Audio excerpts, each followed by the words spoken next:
Killer instinct.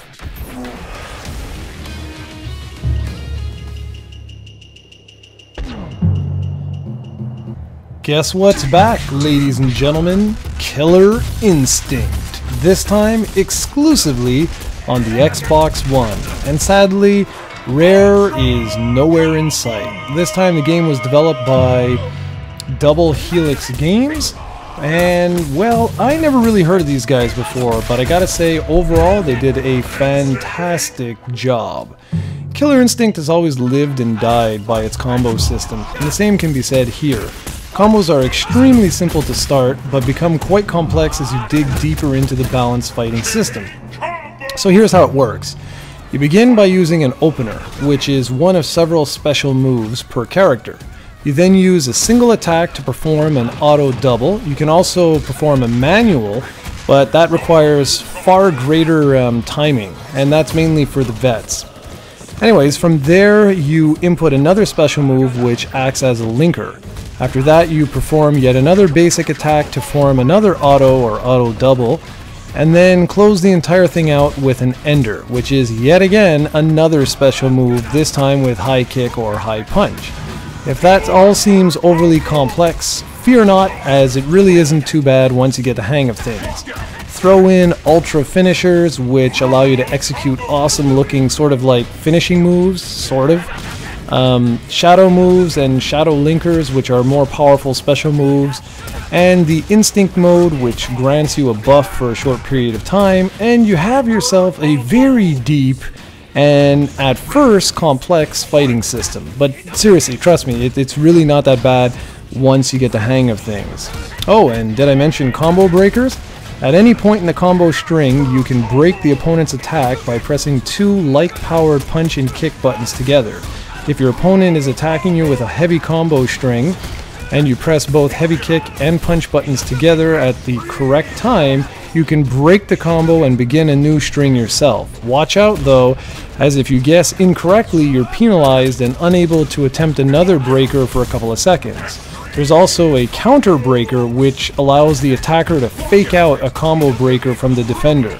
This all adds an entirely new dimension to the strategy of each fight. And bottom line is, it rules. The system is a perfect balance of give and take. At no point are you ever just watching your opponent beat the living snot out of you. Combos also utilize an interesting tactic called potential damage. As you begin your combo string, a meter is displayed on screen informing you of how many hits you've successfully landed, and a gauge appears. Once it hits 100%, the combo is broken, and whatever potential damage you could have scored is completely lost. It's entirely possible to go from a 45% health bar depletion to only a 5% because you failed to properly end your combo. That's how the system works. Once the combo meter is filled, you need to ensure you use an ender on the next attack or lose all the potential damage you gain. There are a few additional tweaks to the system though. If you happen to have Instinct saved up, it's the yellow meter under your character's name you see in the video. You can actually reset the combo meter, therefore granting you further combo opportunities. The danger with this is that the longer a combo string is, the higher the chances are that your opponent will successfully break your combo.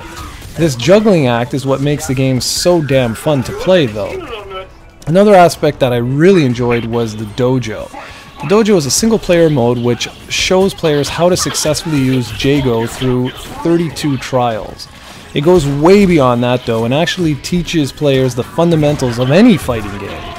Beyond just jumping, moving, and blocking, it explains how basic combo structures and strings work, what frame data is all about, and then jumps into the specifics of this particular game, talking about how to use all the different combo moves and systems. If you practice enough in this mode, you can actually become a better fighter. Outside the dojo, there are lots of unlockables to keep you busy. Regardless of which gameplay modes you play, you earn points which can then be used to unlock a wide assortment of goodies from the KI store. These include items like new weapons for the fighters, or new costume customization options like new masks or pieces of armor. And everything you do, whether it be online or off, is recorded.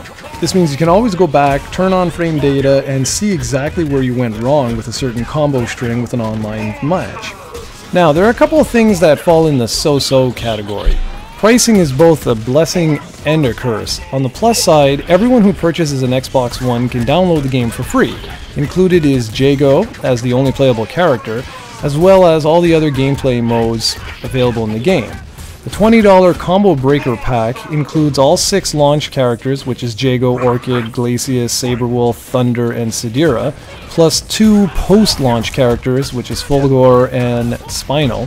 Finally, there's the Ultra Edition, which costs $40, includes everything from the Combo Breaker Pack, but also includes a digital copy of the original arcade version of Killer Instinct, and an accessory and costume pack for the new version.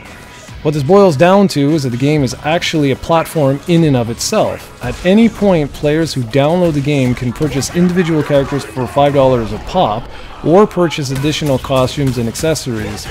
The downside of this strategy is that, well, there sure are a heck of a lot of Jagos running around all over the place. Another so-so are the online modes. They're extremely basic. You basically have your leaderboards, ranked and exhibition matches, and that's about it. Now, thankfully, they all run smoothly. Having 6 unique and balanced characters is wonderful as well, but in this day and age, honestly, only having 6 is kind of chintzy. Now, more will be added in the future, so don't worry about that. Graphically, Killer Instinct can also be kind of a mixed bag at times. While I don't mind the new character designs too much, I do find them a little bit less inspired than the originals. On the other hand of the spectrum, though, there are glorious particle effects, and everything runs rock solid 60 frames a second no matter what's going on. Now, there's there's 2 things that I didn't like about the game. I love the fact that it's free, but the lack of single-player gameplay modes dampens the overall experience. All that's available is basically the dojo, a practice mode, and a very basic versus CPUs mode. There's no actual story mode of any kind. I also didn't like the fact of what I've already mentioned, that Jago is everywhere.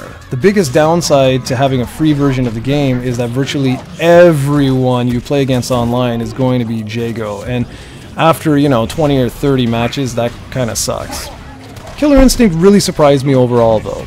From the fantastic dojo to the excellent combat system, this is a game that was created with nothing but respect for the source material. The biggest downside is that by only having one character available by default, you can expect to see said character over and over and over again. And that's kind of a shame, because of all the characters deserve some time to shine. If you do own an Xbox One, give this one a download, as it just might surprise you of how much fun it is. For the full written review, hit up projectcoe.com.